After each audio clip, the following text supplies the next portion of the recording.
Welcome, everybody. This is Sarah Martin coming to you from Pinehurst, North Carolina, and I want to introduce to you our first ever Speaking Through Me Ministries interactive Bible study. Now, the title of our Bible study is Live It Out, and this is going to be a journey of knowing Christ as your King in every part of your life. We are going to live out the kingship of Christ.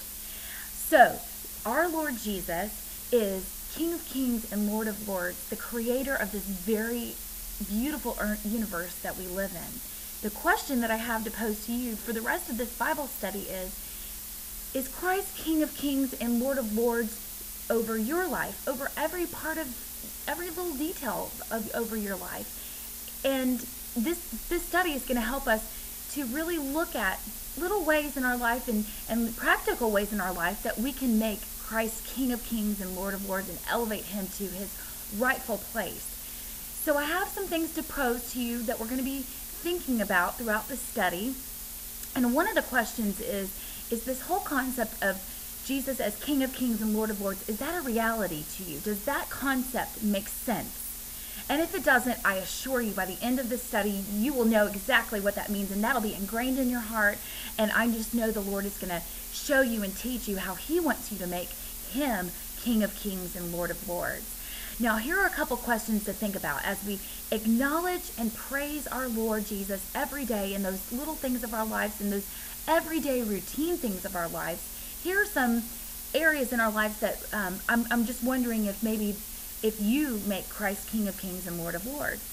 So first, is Christ King over your household? Does he reign over the four walls of your house, within your family and within how you raise your children? This is so important, and one of the key issues that I just know a lot of people wish that they had a stronger relationship with Christ and that they could elevate him as King of Kings and Lord of Lords, and we really do need to think about that when we're talking about our household and who reigns over our household. Second, is Christ King over your checkbook? This is a tricky one, and I know myself included, and most everyone probably struggles with this one, but the question is he King over how you spend your money, or is he King over how you don't spend your money? So think about that. Another question, very, very important, is Christ King of Kings and Lord of Lords over your marriage? Is he right smack dab in the middle of your marriage? And like I said, this is just so key and the very key to having a successful marriage. Thirdly, is Christ King over your relationships? Is he King over who you spend your time with or who you don't spend your time with? Do those people in your relationships glorify God? Also, does Christ, do you submit to Christ's authority when you're tempted by sin? That's a big one. We've got to acknowledge Christ as King of Kings and Lord of Lords, and he is that very King over us, even when we're tempted by sin, and he wants to be there and get us through those temptations. And finally, is Christ King of Kings and Lord of Lords over your social calendar, what you choose to spend time doing or what you choose not to spend time doing? Do those activities glorify God?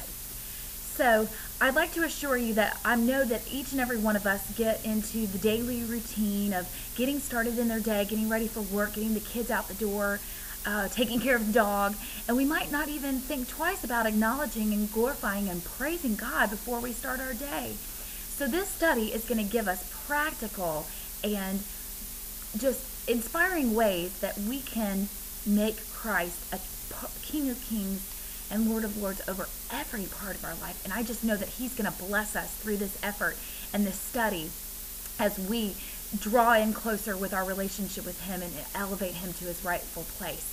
So as we close with this video, I would like to read this verse to you, and it's coming out of Hebrews 4:16, and this is going to be the backbone of our discussion study that you'll find in the discussion forum.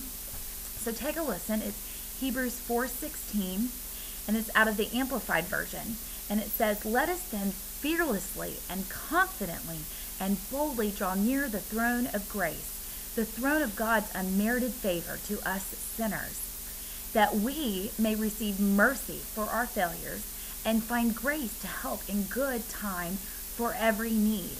appropriate help and well-timed help coming just when we need it. Did you hear the first part of that verse? Let us fearlessly and boldly and confidently draw near to the throne of grace, that very throne that our Christ sits on boldly. He sits on it boldly. He sits on it confidently, and he sits on it fearlessly. So let's draw near to that throne, and let's elevate Christ as King of Kings and Lord of Lords over all of our lives. So I look forward to seeing you the next session. Go ahead and take a look at those discussion questions that I posted on the forum, and I'd love to hear your thoughts. So please don't be shy. Go ahead and add your thoughts in, some of your answers to your questions, and let's have a good dialogue, and let's draw closer to Christ together, and let's learn from each other. So thank you for stopping by, and I look forward to seeing you soon. Thanks.